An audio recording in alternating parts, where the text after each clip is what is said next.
the Lamb. Worthy is the Lamb. You are holy. Yes, you are holy. Are you Lord God? Lihat ya, Pak Daud. Bisa terlihat. Oke. Kita mulai belajar lagi tentang dosa.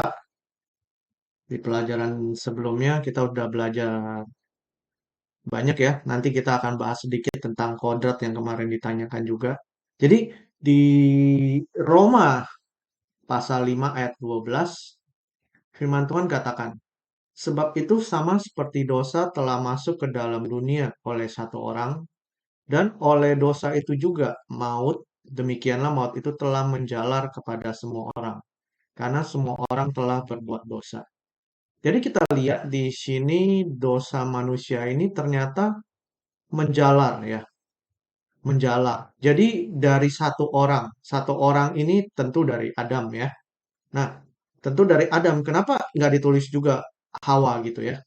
Nah, karena Adam ini pertama ditunjuk oleh Tuhan untuk menjadi pemimpin. Karena dia langsung mendapatkan firman langsung dari Tuhan untuk bisa memimpin juga mematuhi apa yang Tuhan perintahkan. Jadi karena dia tidak mentaati apa yang Tuhan katakan.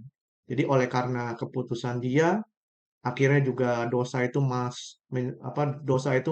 menjalar ya. Dosa itu menjalar kepada semua orang. Nah, kalau kita lihat gitu ya, karena satu orang juga di dalam perjanjian baru, yaitu Tuhan Yesus Kristus, satu orang juga keselamatan diberikan semua pada semua umat manusia. Jadi kita lihat kata menjalar ini, kalau bahasa Yunaninya ya, itu kan dierkomai. Itu artinya melewati ya, melewati atau didistribusikan. Jadi ternyata dosa itu didistribusikan ya, didistribusikan dan itu bisa menjalar kepada semua orang ya.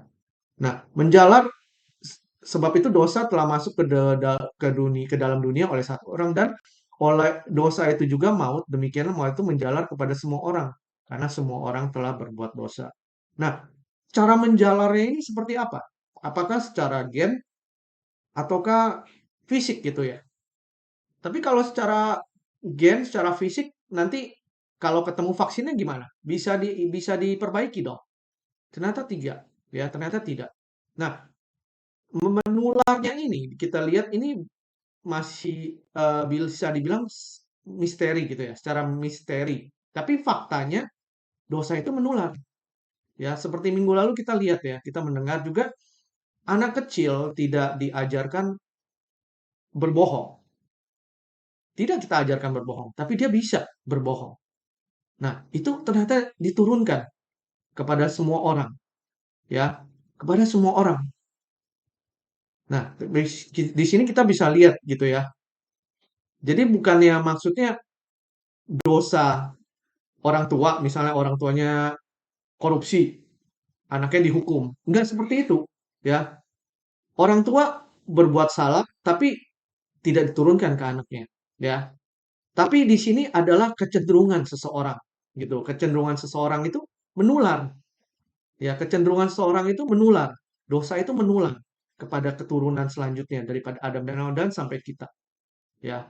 Jadi dosa itu menjalar kepada semua orang, ya, dibawa keturunan pertama dari Adam, Hawa, terus menjalar kepada keturunannya semua sampai dengan kita saat ini. Nah, kalau di Kejadian 1 ayat 27 kita pernah belajar gitu ya.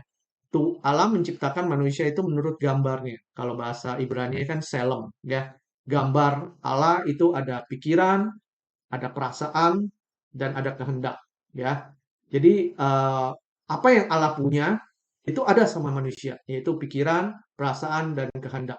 Ya. Dan rupanya itu, saya pernah jelaskan, rupanya itu kualitas daripada gambar, pikiran, perasaan, kehendak. Ya.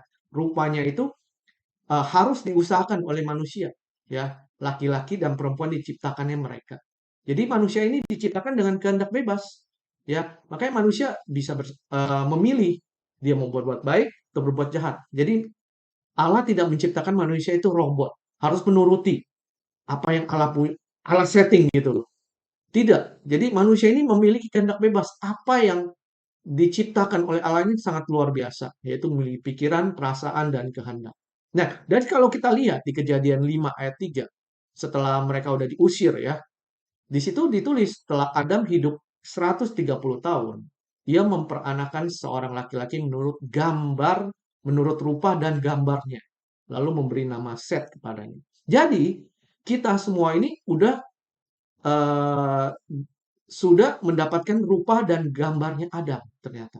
Ya, memang dari awalnya kita diciptakan menurut gambar daripada Allah. Tapi seterusnya setelah manusia jatuh di dalam dosa, ternyata kita tertular oleh rupa dan gambarnya Adam, gitu loh. Rupa dan gambarnya Adam. Jadi pikiran kecenderungan kita tuh bisa ke arah sana, gitu. Nanti kita lihat di bawah ya, kita belajar gitu ya.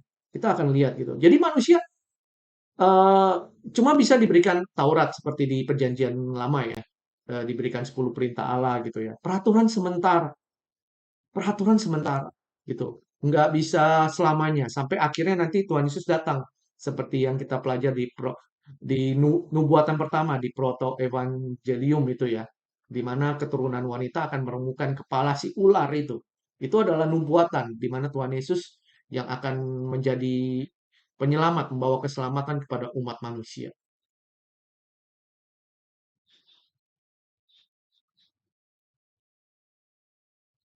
Di Roma 3 ayat 23, firman Tuhan berkata, "Karena semua orang telah berbuat dosa dan telah kehilangan kemuliaan Allah."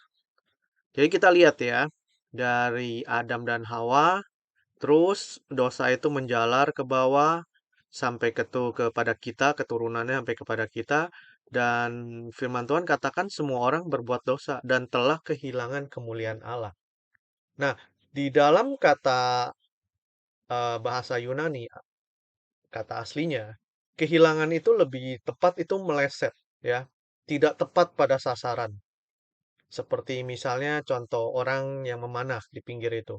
Dia berusaha memanah ke tempat yang sudah ditentukan di targetnya itu, tapi tidak bisa mencapai, ya. Jadi itu meleset, gagal mencapai, yaitu kurang bisa nyampe di titik yang sudah ditentukan itu. Jadi artinya manusia itu tidak bisa mencapai kemuliaan Allah. Dalam artinya kehilangan ini harusnya lebih tepat meleset ya. Karena kalau misalnya kita berkata kehilangan, berarti dulunya dia udah punya. Misalnya kita bilang eh, s- dia hilang kuncinya. Berarti sebelumnya dia udah mempunyai kunci gitu ya. Nah, tapi kan di sini di mana Adam dan Hawa sudah melakukan dosa, dia sudah kehilangan kemuliaan Allah, dia belum mencapai daripada kemuliaan Allah itu. Ya, bukan artinya dia kehilangan, dia dulu udah mendapatkan kemuliaan Allah, terus dia berdosa, dia hilang. Tidak. Waktu manusia pertama itu, Adam dan Hawa, dia belum menemukan kemuliaan Allah itu. Di mana Tuhan eh, ha- mengharuskan mereka mengejar daripada rupa Allah, kualitas daripada pikiran, perasaan dan kehendak, tapi tidak mencapai karena mereka berbuat dosa, ya melakukan kesalahan, sehingga mereka tidak bisa mencapai. Akhirnya sampai pada kita pun tidak bisa mencapai daripada kemuliaan Allah itu, ya, tidak bisa mencapai. Nah, tapi manusia itu masih mempunyai kemuliaan manusia. Artinya manusia itu bukan berarti seperti binatang, ya, tidak tidak biadab gitu ya. Seperti binatang orang-orang seperti binatang yang biadab lah gitu maksudnya. Orang-orang yang telah kehilangan kemuliaan Allah ini masih mempunyai kemuliaan kemuliaan manusia. Makanya di kitab Perjanjian Lama kita lihat masih ada orang-orang yang berbuat baik ya. Masih ada orang-orang yang masih bisa melakukan kebaikan. Tapi kebaikannya itu terbatas. Karena tetap walaupun bagaimana dia pun berbuat baik, dia tidak bisa mencapai kemuliaan Allah itu. Ya, karena emang kodratnya itu dari dosa yang menjalar, manusia itu sudah kehilangan, sudah meleset, ya, nggak bisa mencapai kemuliaan Allah itu. Jadi manusia itu artinya bukan seperti binatang ya, atau hilang kesadaran, tapi manusia udah tidak bisa mencapai apa yang dikehendaki Tuhan, ya, kesucian apa yang dikehendaki Tuhan. Itu arti di dalam Roma 3 ayat 23. Oleh sebab itu, seperti proto evangelium itu katakan di Injil yang pertama, kalau keturunan daripada Hawa itu akan meremukkan kepala si ular. Artinya itu adalah satu nubuatan, ya, akan adanya adanya keselamatan dari keturunan perempuan, yaitu Sang Mesias, Tuhan Yesus Kristus. Nah, dia yang akan menjembatani, ya, seseorang itu bisa mencapai kemuliaan Allah. Ini adalah Injil yang pertama yang sebelumnya kita bahas. Dan nanti kita akan bahas lagi, gitu ya. Nah, kita lihat selanjutnya, kodrat dosa. Jadi kita lihat ya, jadi dari Adam, itu kodrat dosanya itu sudah menjalar. Sampai semua keturunannya mewarisi daripada kodrat dosanya ini. Karena itu, dari kodrat dosanya ini manusia terpisah dari Allah. Ya, seharusnya manusia itu bisa menjadi partnernya Allah, tapi mereka gagal, ya, terutama Adam dan Hawa itu gagal mempertahankan kodrat ilahinya itu untuk mengembangkan kodrat ilahinya, ya.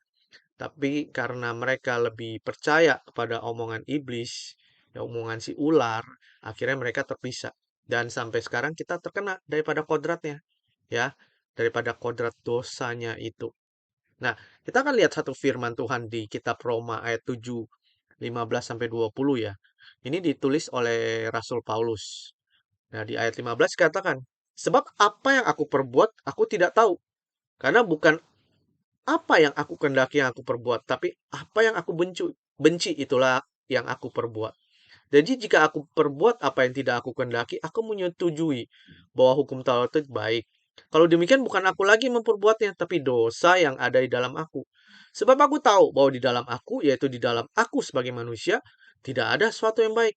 Sebab kehendak memang ada di dalam aku, tapi bukan hal berbuat apa yang baik. Sebab bukan apa yang aku kehendaki, yaitu yang baik yang aku perbuat. Melainkan apa yang tidak aku kehendaki, yaitu yang jahat yang aku perbuat. Jadi jika aku berbuat apa yang tidak aku kehendaki, maka bukan lagi aku yang memperbuatnya, tetapi dosa yang diam di dalam aku. Nah, kita lihat ya, daripada tulisan Rasul Paulus yang seorang rasul yang dipakai oleh Tuhan, yang luar biasa ya. Kita lihat, ternyata di dalam dia itu ada satu kodrat dosa yang menguasai, yang ingin keluar. Ya, kita bisa katakan manusia lama gitu ya, yang ingin keluar. Nah, sebenarnya Rasul Paulus mengatakan dia ingin berbuat satu kebaikan gitu ya. Dia ingin sesuatu yang baik keluar, tapi yang keluar malah yang jelek dalam hatinya, ya. Malah sesuatu yang tidak dia kehendaki. Nah, kita lihat di situ ya, bahwa kodrat dosa ini ada di dalam setiap kita, ya. Dan bahkan seorang Rasul Paulus yang udah dipakai oleh Tuhan secara luar biasa, dan kodrat dosanya ini masih ada di dalam dia gitu loh, ya. Dan manusia lama ini masih ada. Dan itu yang bisa keluar, ya. Itu masih bisa bertindak, masih bisa menguasai kalau kita tidak menekannya, ya gitu ya, mematikannya. Jadi kodrat dosa dalam orang percaya itu nggak cukup loh harus ditekan, ya. Nggak cukup cuma diarahkan untuk tidak melanggar hukum. Tapi kita harus belajar untuk mematikan sama sekali. Dan kita bisa gantikan dengan satu kodrat yang baru, manusia baru. Ya, manusia yang baru. Nah, kalau kita lihat gitu ya, nanti di dalam selanjutnya, di sini, kodrat dosa, manusia berusaha untuk mematikan kodrat dosa dengan agama, dengan budi pekerti, ya, pelajaran agama, pelajaran budi pekerti. Ya, ini mereka berusaha mematikan kodrat dosa itu. Tapi ini cuma bisa sampai batas tertentu. Kenapa? Karena manusia itu udah meleset, sudah kehilangan kemuliaan Allah, tidak bisa mematikan secara permanen gitu ya. Tidak bisa mengarahkan sampai pada satu perubahan kodrat. Tidak akan bisa. Salah satunya cara cuma melalui keselamatan Tuhan Yesus Kristus. Ya, melalui keselamatan Tuhan Yesus Kristus ini yang bisa mematikan kodrat dosa manusia lama kita dan digantikan dengan kodrat ilahi manusia baru kita. Nanti kita akan bahas tentang keselamatan juga ya. Kita lihat di sini, keselamatan itu apa gitu loh ya. Bukan cuma berbicara kita tidak masuk neraka, bisa masuk surga. Tidak seperti sesimpel itu ya. Tidak itu pengertian yang tidak lengkap. Kalau kita lihat keselamatan itu lebih mengacu kepada rancangan Tuhan yang luar biasa gitu ya. Ingin mengubah kita dari kodrat dosa menjadi kodrat ilahi. Dari rancangan yang dulu yang manusia pertama itu gagal, Adam ingin dikembalikan di di perjanjian baru ini melalui Tuhan Yesus, keselamatan Tuhan Yesus, kita ingin dikembalikan kepada rancangan semula yang waktu itu manusia gagal di Taman Eden. Nah, di Roma 12 ayat 2 katakan, janganlah kamu menjadi serupa dengan dunia ini, tetapi berubahlah. Berubah itu dalam bahasa Yunani aslinya saya tulis itu adalah metamorphoste atau lebih kita kenal dengan metamorfosis ya, oleh pembaharuan budi. Pembaharuan budi itu apa? Cara berpikir kita. Sehingga kita tuh bisa membedakan yang mana kehendak Allah gitu loh. Apa yang baik, baik toh nggak cukup. Berkenan kepada Allah dan harus sempurna gitu loh. Karena manusia diajarkan untuk menjadi orang baik kan. Nggak cukup ternyata. Setelah kita mendapatkan keselamatan itu, kita harus mengarahkan diri kita untuk berkenan kepada Allah. Nggak cukup di situ. Harus menjadi sempurna. Ya, di mana di kodrat ilahi ini satu pintu dibuka melalui keselamatan Tuhan Yesus, satu pintu terbuka untuk kita bisa mencapai kesempurnaan yang seperti firman Tuhan katakan, sempurnalah kamu sama seperti Bapakku di surga sempurna. Nah, kita juga harus bisa mencontoh teladan daripada Tuhan Yesus, di mana di dalam masa hidupnya ya, selama 30 tahunan dia sudah mencapai kesempurnaan, ya. Dia sudah melakukan apa yang melakukan kehendak Bapa. Nah, dari sini kita harus lihat, seseorang Kristen tuh nggak cukup cuma dibaptis, ya. Dibaptis, kalau kita katakan tuh lahir baru ya.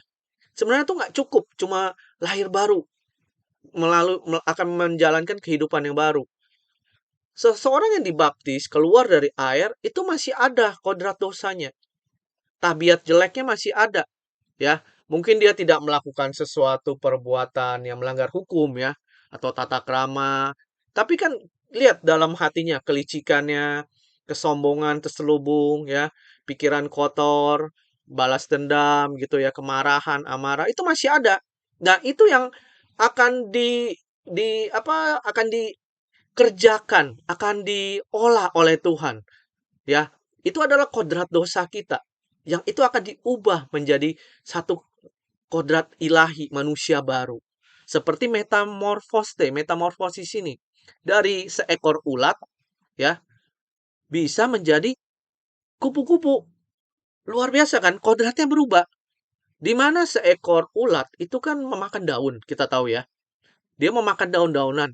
Tapi begitu dia berubah menjadi kupu-kupu, dia tidak lagi makan daun kan. Tapi menyerap daripada serbuk-serbuk bunga madu gitu ya. Jadi kupu-kupu itu nggak makan daun lagi. Kita lihat di sini ada satu perubahan kodrat. Ya, satu perubahan kodrat di mana ulat itu makan daun, kupu-kupu makan sesuatu yang manis gitu ya, serbuk bunga. Dia tidak kembali lagi. Luar biasa kan ini. Pengertian daripada firman Tuhan, ada metamorfosis, perubahan. Begitu juga dengan kita. Kita juga harus mengalami perubahan ini dari ulat ya. Ulat itu kan lebih mengarah ke hal yang menjijikan. Kita masih hidup dalam dosa dan juga itu merugikan orang ya kan. Mungkin kita bisa menjadi batu sandungan orang karena perbuatan kita yang tidak benar. Karena ulat tuh makan termasuk hama ya kan, makan daunan, makan sayur apapun. Nah, begitu dia menjadi kupu-kupu, itu luar biasa kan. Dia bisa membantu ekosistem di mana dia seperti lebah, bisa membawa serbuk bunga itu ke bunga lain, sebenarnya terlibat dalam proses fotosintesis. Jadi dia seperti lebah itu, membantu ekosistem. Nah, begitu kita diubah ya, kodrat ilahi kita bertumbuh, itu terjadi apa namanya? Buah-buah roh. Kita bisa menjadi berkat bagi orang. Nah, itu yang Tuhan inginkan dalam kehidupan kita. Jadi, kita lihat ya, proses panjang lahir baru itu terjadi. Bukan seketika lahir baru kita keluar dari air, kita berubah. Enggak seperti itu. Jadi, betapa pentingnya waktu yang Tuhan sudah berikan kepada kita. Kalau sekarang misalnya saya umur 43, sedangkan umur manusia di kitab Mazmur katakan 70, 60, 70, kalau kuat 80. Kita bisa hitung ya, berapa waktu kita. Nah, di umur kita yang ada ini, kita bisa lihat apa kejelekan kita. Kita sendiri yang tahu. Seperti apa kita ini. Kodrat dosa kita ini yang masih menempel dalam diri kita. Nah, itu yang harus kita gumulkan. Kita perjuangkan. Makanya Tuhan katakan, banyak orang berusaha, tapi tidak bisa masuk. Kita lihat loh, orang udah berusaha, tapi tidak masuk. Bagaimana dengan orang-orang yang tidak berusaha? Yang berkata, saya sudah selamat, saya sudah dibaptis, saya sudah masuk surga, saya sudah menjadi anak Allah. Sedangkan tidak memperjuangkan. Dari kodrat dosa ini tidak diperjuangkan untuk menjadi kodrat ilahi. Karena salib Tuhan, keselamatan Tuhan Yesus itu diberikan secara gratis kepada kita, ya. Semua umat manusia, ya. Tapi perjuangan untuk bisa menjadi anak Allah yang benar, mengalami kodrat ilahi, menghasilkan buah-buah roh, itu adalah hasil satu perjuangan kita. Dan Tuhan tidak mengambil bagian itu karena Tuhan mempunyai satu tatanan, ya. Manusia tidak diciptakan seperti robot kan, mempunyai pikiran, perasaan, dan kehendak. Kalau kita mau, Tuhan akan garap kita. Kalau kita malas-malasan, kita cuek, kita nggak peduli, misalnya kita nggak berdoa, kita nggak baca firman, kita nggak saat teduh, kita nggak datang ke gereja, misalnya, ya kita tidak akan mengalami perubahan itu. Kodrat dosa tetap akan menguasai kita seperti Rasul Paulus. Rasul Paulus yang luar biasa pun menulis bahwa kodrat dosanya manusia lama itu pingin keluar. Kayaknya Rasul Paulus berkata dia harus matikan. Dia tahu itu pingin keluar, harus matikan. Itu melalui perjuangan. Ya, karena refleks-refleks dosa ini kan menempel sama kita. Itu setiap saat keluar. Dan kita harus belajar mematikan, meledakkan di dalam hati sebelum menjadikan sebuah perbuatan.